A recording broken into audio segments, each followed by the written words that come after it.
Assalamualaikum warahmatullahi wabarakatuh. Anakku yang saleh dan salehah, apa kabarnya?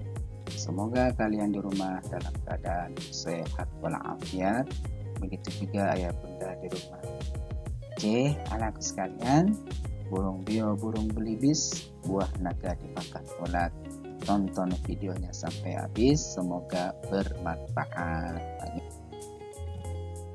Nah, anak sekalian yang dirahmati Allah Subhanahu wa taala, sebelum kita belajar, yuk alangkah baiknya kita baca doa terlebih dahulu dengan mengucap Bismillahirrahmanirrahim.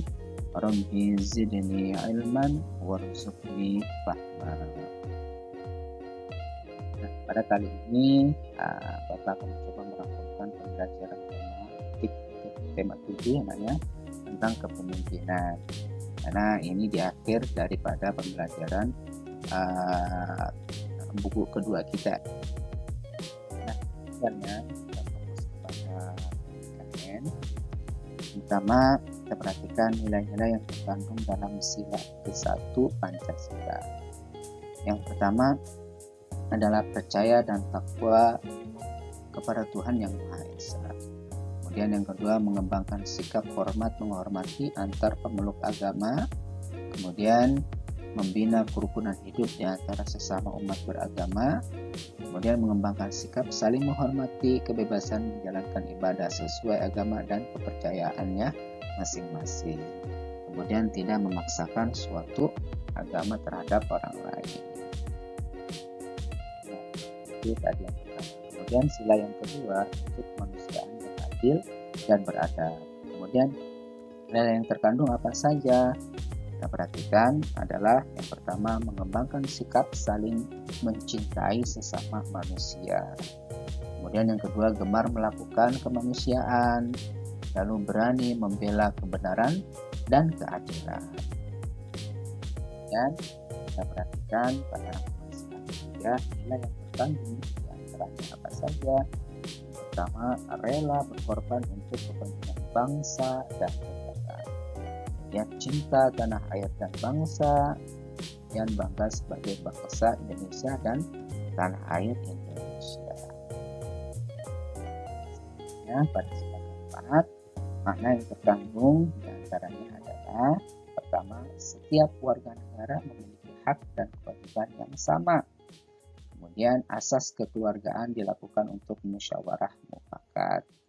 Kemudian juga mengutamakan kepentingan bersama serta kepentingan bangsa. Ini sila ke. Berlaku pada sila kelima, nilai-nilai yang terkandung dalam Pancasila adalah pertama, mengembangkan sikap adil terhadap sesama. Kemudian menghormati hak orang lain, suka bekerja keras, kemudian menjauhi sifat boros, lalu yang terakhir menghargai hasil karya orang lain. Nah, sekarang kita fokus dalam bahasa Indonesia. Kita bahas pertama mengenai tentang pidato. Ya.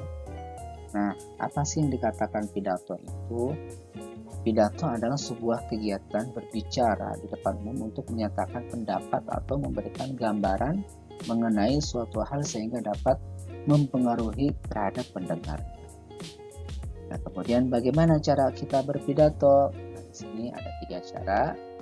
Yang pertama dengan menggunakan naskah, boleh dengan menggunakan catatan kecil atau garis besar, dan juga yang ketiga boleh dengan tanpa teks. Berarti sudah hebat nih kalau sudah tanpa teks. Nah, ya. Oke, kemudian juga bagi pemula sebaiknya menggunakan teks agar lancar dalam menyampaikan isi pidatonya kepada audiens.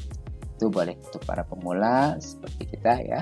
Tidak apa-apa, nanti kita belajar, insya Allah kita juga menjadikan dai yang hebat ya.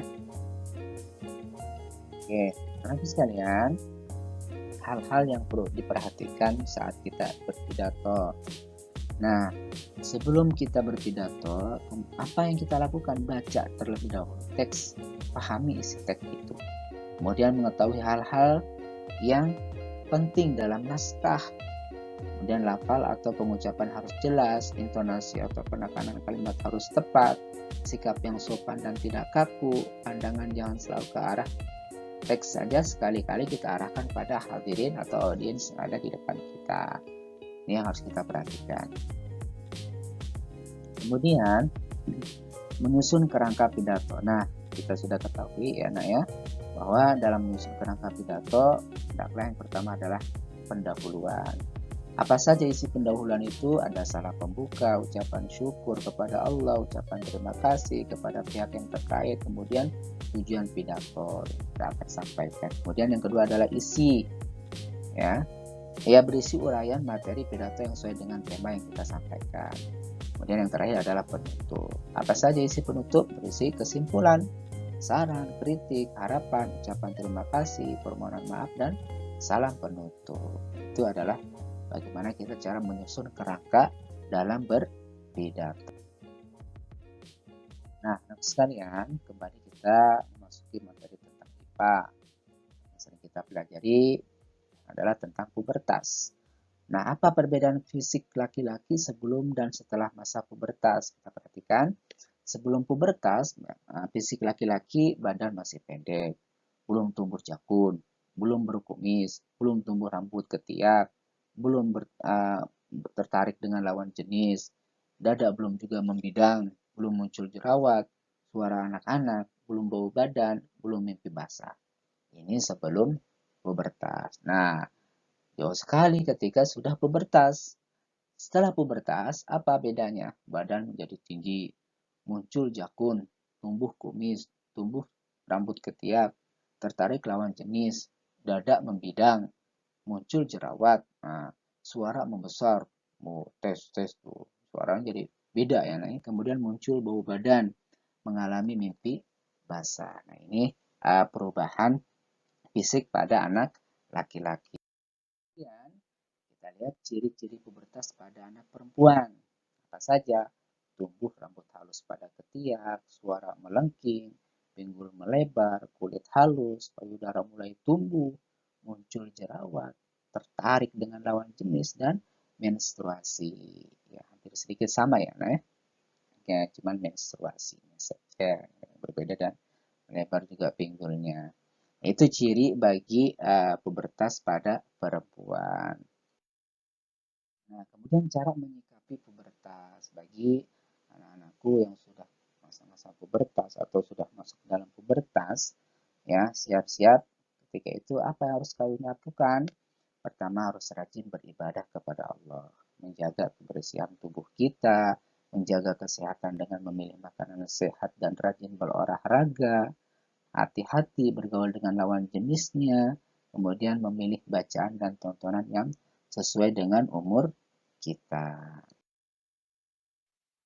Nah, itu anakku sekalian. Oke, untuk tugas hari ini, kalian kerjakan halaman 174, itu uji kompetensi tema 7. Apa saja?